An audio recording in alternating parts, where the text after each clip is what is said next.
เอานมถูถังเลยมึงพอก่อนยังไม่ได้แล้วเดี๋ยวถอดถังขายคือเนี่ยตรงเนี้ยอย่างเงี้ยได้แต่ว่าต้องโดนแดดอ่ะมันสวยแล้วอ่ะถ้ารถอ่ะแต่ว่ารถยังไม่โดนแดดต้องขยับว่ะ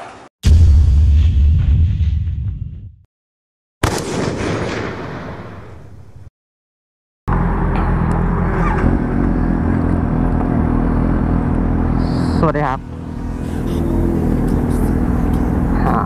ตอนนี้เราก็กำลังจะไป RCA กันนะครับผมกำลังจะไปถ่ายรูปนะครับตอนนี้ก็รวมตัวกันได้4 ลำนะครับเซตนี้จะเป็นเซตแบบเป็นเซตตากล้องผู้ช่วยตากล้องอะไรอย่างเงี้ยนะครับ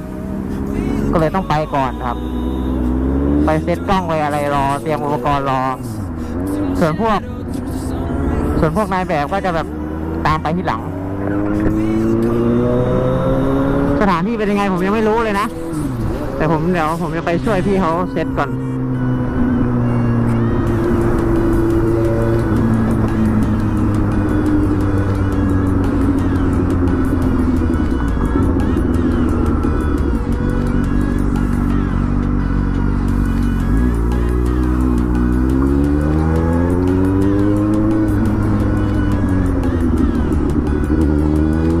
ไปเจอกันที่จุดถ่ายรูปกันเลยดีกว่านะครับ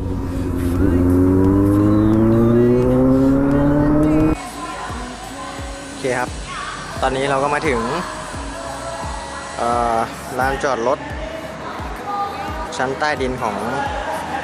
RCA แล้วนะครับตอนนี้ก็ยังเหมือนเดิมนะครับมี4 ล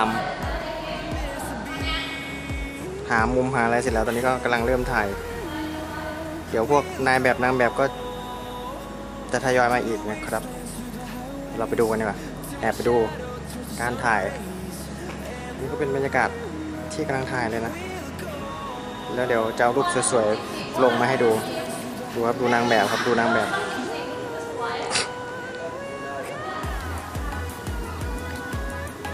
ฉายาเขาคืออีปอบนะครับผม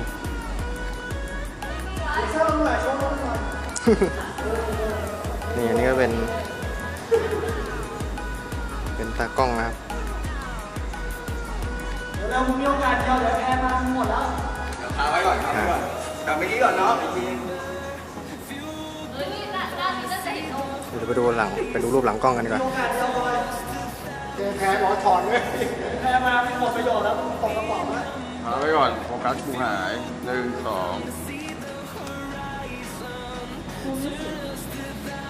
แม่งไม่โฟกัสดิแต่อยากทำรำคาญถังข้างหลังอ่ะคือมุมอย่างเงี้ยถ้าไม่มีถังมันป่วยเห็นป่ะที่พยายามเลี่ยงเพราะว่าเอาถังบังไอ้เสาบังถังนี่ไงคือมันรำคาญเนี่ยมุมอย่างเงี้ยที่ดูเมื่อวานมันสวยแต่ไม่อยากได้ปล่อยกูมาโพสอีกปล่อยนี่นะครับเมื่อกี้มันไม่โฟกัสนะเดี๋ยวรอดูรูปจริงเลยแล้วกันผ่านพวกแอปแต่งรูปอะไรเงี้ยก็นี่คือเนี่ยคือบรรยากาศจริงๆเป็นนี้นะครับเดี๋ยวรอรูปหลังจากถ่ายหลังจากแต่งเสร็จแล้วมันจะเป็นยังไงเดี๋ยวรอดูกันได้นะครับ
ใช่ไหม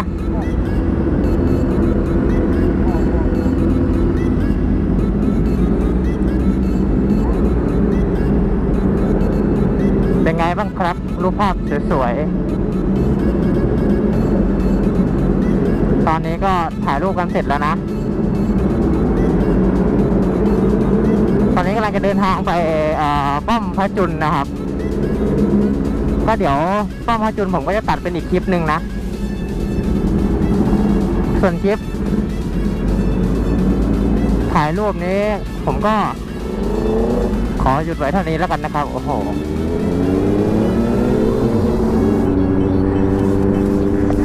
ยังไงก็ฝากกดไลค์กด Subscribe ด้วยนะครับไว้เจอกันใหม่คลิปหน้าครับผมสวัสดีครับ